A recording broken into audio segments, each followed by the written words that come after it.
Hey guys, YouTube, how's it going? This is 2/3 of Brotherhood, the metalcore band from Bel Air, Maryland. I'm Shane Todd, I do the vocals. I'm Gianni I do the guitars. We are currently driving to Boston, Massachusetts to be in a music video for our buddies in Ice Nine Kills. We're not friends with them, we've never met them, but yeah, they seem pretty cool. Anyway, so we're going to do a quick commentary track for our debut EP, self-titled EP, Brotherhood. It started, like 8 months ago? It was back in October. Yeah, so... October 2015. Yeah, seven or 8 months ago. Gianni and I were just kind of talking, and we kind of realized that he loves metal, I love metal. We're into the same type of bands, the same type of music. He really loves playing guitar, and I really love screaming along with this stuff, so why not try to make our own? It was very organic the way it came to be. It almost felt like once we started writing, I feel anyway, like we've been holding it in for a while, you know what I mean? Yeah, everything in the writing process just kind of came out. Well, actually, I think it originally started because Gianni sent me a little clip of something he was working on that was basically just like a breakdown and a little bit of screaming in it. And I was like, who's that screaming? He said it was him. And it was good. It wasn't like anything amazing, but it surprised me that it was pretty good. And then I sent him back what's that? Thanks. Yeah. I sent him back a video of me screaming Composure by August Burns Red, the entire thing, and said, call me when you're this good, being a little cocky. And he said, well, dude, why don't we just make something of this? But the thing is, I didn't even know Shane was able to scream until back about when we started, and I approached him because I had written a song a couple years ago, like a piano type song that had a metal ending. I was actually really bad.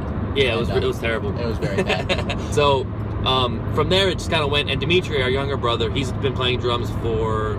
since he was like 6 or something. Some ridiculous age, yeah. Of course, he picked it up like that, and it just kind of went from there. So we'll start talking about the songs now. Yeah, all right.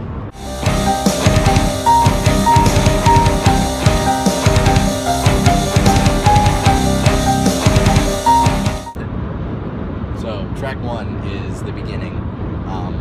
It's an instrumental track that we wrote that after we did our first couple sets of demos. It was actually Dimitri that started writing it. He came up with that little drum fill thing at the beginning, and yeah, it just kind of developed from there. Yeah, I think like the track itself was kind of my idea because I love when bands they do that in a lot of their albums. Like Bless the Fall does it a lot, Aston Alexandria does it a lot. It's just a little breakdown intro where you stick with the same breakdown, but you change the tempo up, change the notes. But you stick with it, and if it's good enough, it works for everything, and it's a good way to get pumped up, and then it's fun to play live also. So I wanted to do that for us, just something fast and furious to get you ready for it. And also what influenced it a little bit, I can't remember if it was Gianni's idea, if it was Gianni's idea or my idea to add in piano, but I think it was your idea because you had been listening to some Devil Wears Prada. Yeah, because that's where it came from initially, was because they're really good at putting piano into their breakdowns, and it adds an eerie kind of haunting sound to it that I think really works. And I don't think we do it the rest of the album? I think that's the only spot. We put it in Home. Over the break, a little bit, yeah. But that's really the main spot where keys are kind of prominent. Yeah, so so this is the, like, I think it was funny because I was playing the demo for my wife Marcy, and the first like little bit she's listening to it, she's like, this is good, and then when the piano kicked in, she immediately said, all right, this makes it great. And she knew that it sounded good, but it was missing something, and the piano was a missing piece, so I think it works really well. Yeah, initially I had written kind of like a lead guitar line that wasn't particularly good, and like I wrote it and we all kind of listened to it, we were like, yeah, that kind of works. But we knew it needed something a little different. And the piano was what it needed to make it that much better. Yeah. And a good way to kick off the album. Yeah, definitely. Until Golgotha!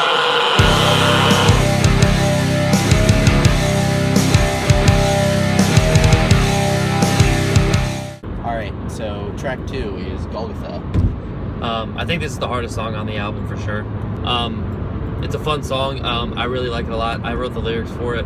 The song I can't remember where it came from. I think Gianni started writing it, and I thought it sounded like almost like a climb, a bit of a climb, and I was thinking about it, and I thought when Jesus was climbing and getting to Golgotha, and then how much that must have, the pain he had to go through, the suffering he had to go through, both physically, obviously, but then on top of the fact, all these people were mocking him and killing him, essentially, and he knew he had to go through it and knew that it was coming, and he still did it anyway. I try to put that pent-up frustration he must have had into the song, into my lyrics, and use that in the song and try to make that apparent that that's what it's about. Yeah, musically, it's a really fun song to play. This was I think this was the second song we wrote for the EP. Yeah, I think so too. And I really like the way it turned out. The ending on this one is my favorite, when you start screaming, "March on to Golgotha, the place of the skull." Yeah. It's me right in the feels every time. Yeah. So, yeah, that's track 2.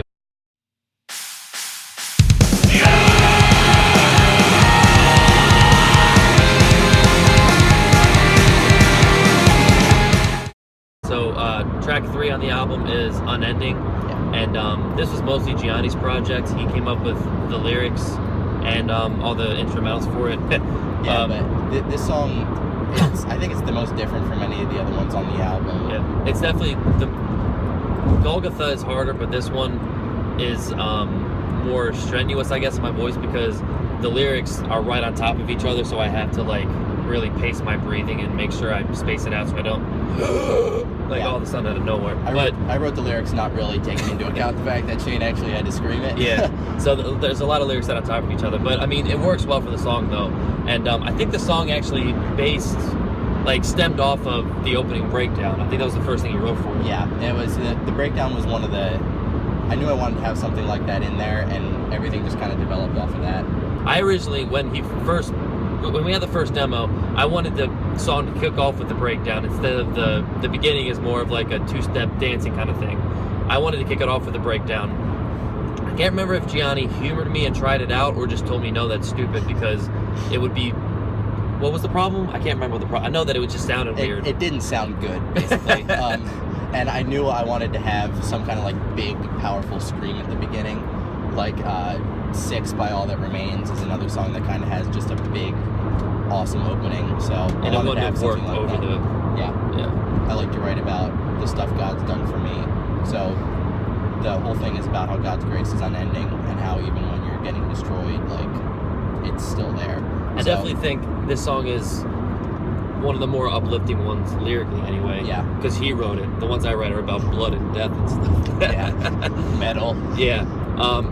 But it's funny though, because the end of this song originally was a fade out, and it worked fine. It sounded good, but the track order was Unending and then Home, and Home ended on a fade out, and so we didn't want to do two at the same time. So out of necessity, we kind of put our heads together, and I thought, well, why not just do what it is now, the beginning of the breakdown on the snare, and I think it sounds a lot better now. Yeah. the way it is. When we actually recorded this one, I think we knocked out all the vocals for this in 35 minutes or something. Shockingly, we flew through this song, which was awesome. And then when Shane did that low scream at the end, and I don't know what you did to make it sound like ugh or whatever, but we both heard that. We kind of looked at each other like, yeah, that was a good idea. Yeah, it's very. You got to time your breathing, but it doesn't stretch my range that much, so it's not that hard to do. I'm terrified to do it live because that's going to be kind of a nightmare. Yeah, that'll be fun. Yeah, but the recording process on this one I think was the easiest one. Yeah, this one I think everything went really smoothly and it just kind of came together. The song flows really well. Much nicer than a lot of the other ones. Right. It just kind of flowed out instead of having to really work for this one. Yeah.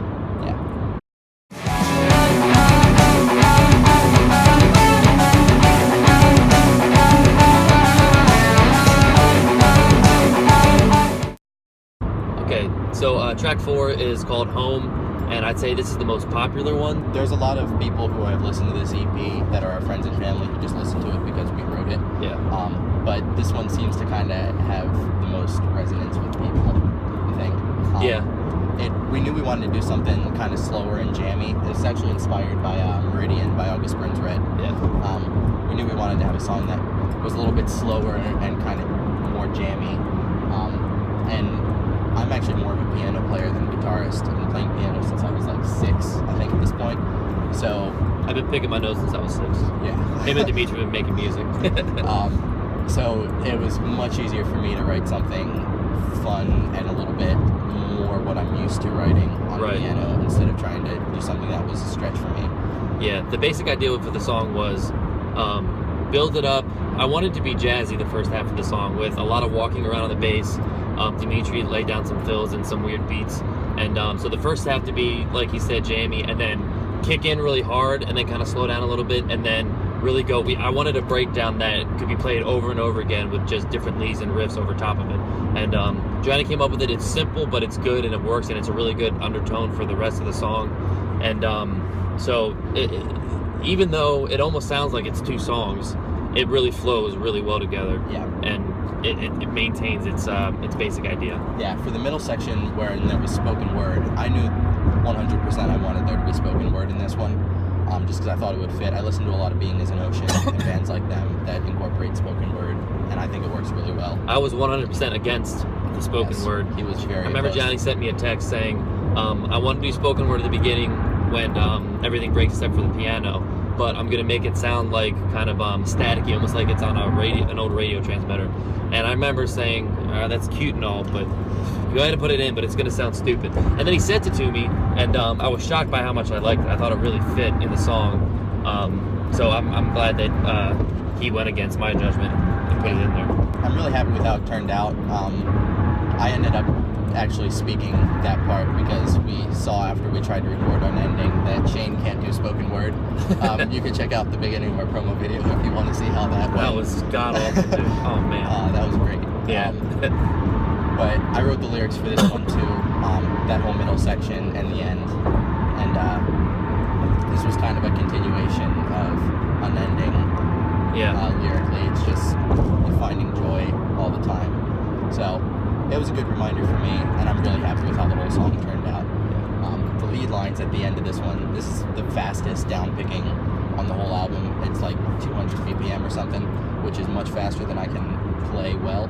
So the lead lines were kind of kicking my butt for this one, for the recording, but it came out pretty good. It's also the only song on the EP that's in drop B tuning instead of My drop C. idea. His idea, yeah. I wanted the breakdown on this one to really the other breakdowns are heavy in this song, but I wanted this one to really, when it punches in, because you haven't really had a whole lot of metal this whole song, I wanted to kick you as hard as we could. So I thought the rest of the album is in drop C? Drop C, Drop yeah. C. So I figured if we drop it down just a bit more to make it that much more low and gritty and in your face, that it would kick a bunch more. And Gianni was kind of skeptical at first. Yeah.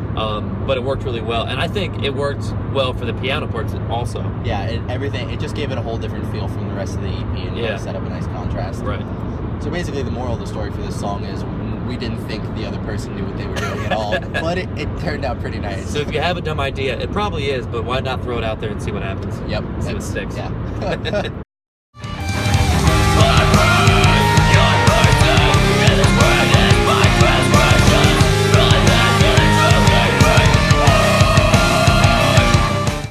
Alright, so track 5 is Disappointment. Yeah.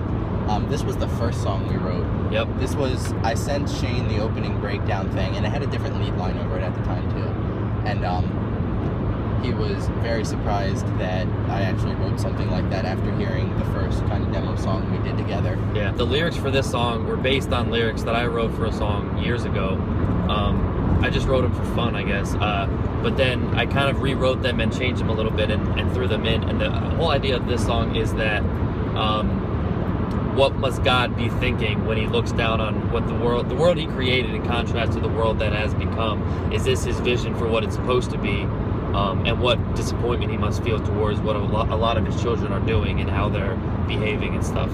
The progression of the song from the beginning, how the lead, how it starts out, and how the beating of the drums, that was my idea. It stemmed from For Today, Devastator. And it's funny because when we sent it to our buddy Jay Nessel, the first thing he said was, this is a very For Today feeling song, which I took as a compliment. Yeah. I think it's the most fun song we've got, the most crowd pleasing I think we'll have, because it's a really good build up, and then the opening breakdown's a lot of fun.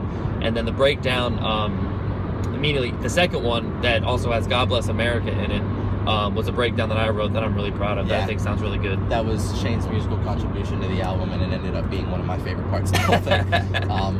Because he came over one day, because after I'd written the intro type thing, he came over to just kind of talk about it, and he was like, I had this idea for breakdown, and he played it on bass, and I was like, I think I understand what you're doing, so I recorded it, and then we kind of listened to it like, yeah, this is working out well. Yeah. And then when we were doing the final recordings for it, and Shane did that God Bless America line, we both listened to it, we were like, hey.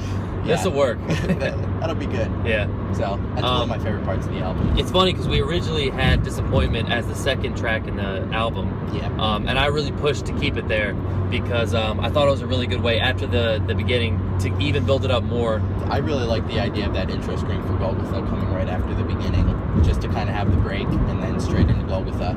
Right. Plus Disappointment, it kind of starts off a little bit slower with that build. That's what it was. So it was better coming out of home. Yeah, coming out of home, everyone's all like exhausted and not sure how to feel, and then the Disappointment starts off slow. It can get you back into the metal mindset of Disappointment. Yeah, the one riff near the end of Disappointment where the line is, Lord, I pray your mercy is as great as my transgression. That's an awesome... That's one of the parts on the album, like, every once in a while when you write something, everything just kind of fits together perfectly, and you kind of wonder how you even wrote that. Yeah. You're like, this is really good. I don't know how I did that. And that's one of those parts that it's just a jam. Everything meshes together so perfectly. Like, the lyrics flow with the riff that's over top the drums, and the beat is perfect and accents everything perfectly. And it just, like, it makes you happy to listen to it. Yeah. I don't know how else to put it. Yeah. It's rare to have that happen in a song. But when it does, it's pretty cool. I'd say it probably happens once a song on this album. Yeah. Like, every song has a moment. Yeah, every song has a moment where we kind of look at each other, we're like, dude, how do we write that? This came out awesome. Yeah. So.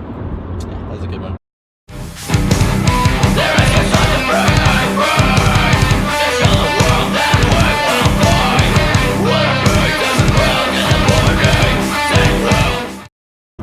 Last track on the album is Slow to Anger. I think this is secretly the one we're most proud of. Yeah. Both lyrically and instrumentally.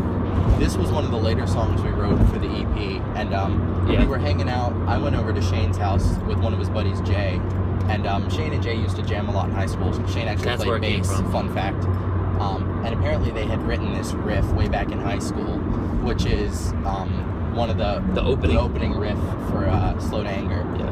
And they written it, and it was kind of slower, and it developed differently. But Jay played it for me. He was like, if you want to use this, like, go for it. I was like, I really like this riff. It has a very August Burns Red type feel. Yeah. So I took that riff and I turned it into a whole song. I had an idea for what I wanted to do. And it's funny that Gianni says that because we actually wrote Disappointment, Golgotha, and Unending, like, pretty much back to back to back. Yeah. Did all the demos the same day, and it was all pretty much done. Slow to Anger almost felt like a separate entity because we did it a good period after we did the rest of the album. And it was when Jay, I forgot that happened, Jay showed him that riff, and Gianni really liked it, and he upped the tempo a little bit, changed it a little bit so that it sounded a little more cleaner. And so he was playing that, and I think I told him that I wanted to do lyrics about anger and fury, and like what the Bible says about it, and how we're supposed to godly men are supposed to understand how to control their anger and their frustration, which is something that I struggle with. So we made the song kind of more fast and angry, and the beginning is very furious and kind of in your face, and then it slows down, and then the end just kind of sounds almost hopeful and triumphant, and in a way like you're ascending above it. So the lyrics kind of follow that same thing. One of my favorite lines in it is when it says, do not let the sun go down with your heart filled with hate. We will take a step back and admire the blood red sky. So instead of letting the sun go down, just being angry and hating the world, which is something that everyone has, you watch the sunset, and watching the sunset can help you let go of your anger and feel happy and understand that God is good. I didn't realize what that line actually meant until he explained that to me, and then it hit me like a ton of bricks, and I was like, wow, that's actually really, really deep. Yeah. So yeah, it surprised me how deep it was too. Yeah. And I said blood red sky, so it's still metal. Yeah. And that part of the song actually is, I think, one of the ones that melds together so well when the breakdown kicks back in over the riff that Gianni's doing, and then the lyrics punch with the breakdown. Yeah, the whole song, this is actually probably one of the most difficult songs to play instrumentally on the album, because it's got a lot of timing changes and stuff. And it's one of the only sections other than in Home that has the clean guitars. Yeah. Which initially, when I told Shane I wanted clean guitars, he was not too excited about that. Every time he says clean guitars, I'm like, dude, it's not being weird. But it worked really well, and it slowed down. And because it slowed down a little bit, and just had the clean guitars, and Dimitri doing some pretty good. I really like the beat that he lays down. Yeah. When it kicks back in at the end, it's a different sound a little bit. It sounds more triumphant than angry, but it still sounds like the same song. It doesn't sound like we just stopped and started doing something else. Yeah, I think it was a really good way to end the album because it kind of encompasses the whole feel, the whole thing. You know, it's got the moments where it's really, really heavy and kind of angry, and then it's got moments where it's really triumphant. Yeah. And hopeful. I originally wanted Home to be the ending track because it's the longest one, and I thought it would be a good way to end. But Gianni really pushed for this one to be the ending. And again, I thought it was a dumb idea, but I decided to leave it and see how it sounded. The way it ends and then it kind of like, everything breaks, it's a perfect ending for the entire thing, like Gianni said. Yeah, I was really happy with how this one turned out. I think this one is the best we've done from a technical standpoint anyway. Yeah, definitely. All right, so that's pretty much the track-by-track commentary for the album. Overall, we're really happy with how the project turned out. We did everything for this ourselves. Literally everything. Yeah. Gianni made the wood that was the background for the album cover. Yeah, bought that at Home Depot. Yeah. To be fair, we didn't do the logo. Yeah. That was designed by... Yeah, one of my college buddies, Alexander, he designed the logo for us. He did a really good job. We're very happy with it. We started writing back in October, and then we did all the recording ourselves. We recorded with 2 microphones and a laptop in the room above Shane's garage. Yeah, like we didn't use a studio. We didn't use like not even really professional equipment. Yeah, I mean, we just used a microphone, like a $100 Sennheiser, and then a $150 Audio-Technica mic, and we used that to make a whole EP. Yeah. I'm a big proponent of if you can do it with as minimal gear as possible, then do it. Yeah. You don't need expensive gear to make a good record. You just need to know what you're doing. Yeah, and granted, I was gonna say Gianni knows what he's doing. He's big in sound engineering and has been doing this kind of stuff for a while. This is actually the 4th album I've done, I think. 4th at this point. So, But yeah. it came out awesome. It really, it's I wouldn't put it that much lower than like studio level music you hear. Pretty good for a garage band, basically. Yeah, that's what we're saying. Yeah. So thank you guys for watching this video. You can check out our EP, which will be on iTunes April 29th. It's available on Bandcamp and YouTube now, so you can go check it out. Do you want to give them a little sneak for what's coming next? Okay, so the next thing we're working on that we're in the very early stages of are another EP. This is going to be a little different. Yeah. I won't tell you the title, but I'll just say Batman. Yeah. We are big nerds, Yeah. so expect some exciting music in the future. Yeah, pretty much. That's about it. Thanks for watching. Thanks.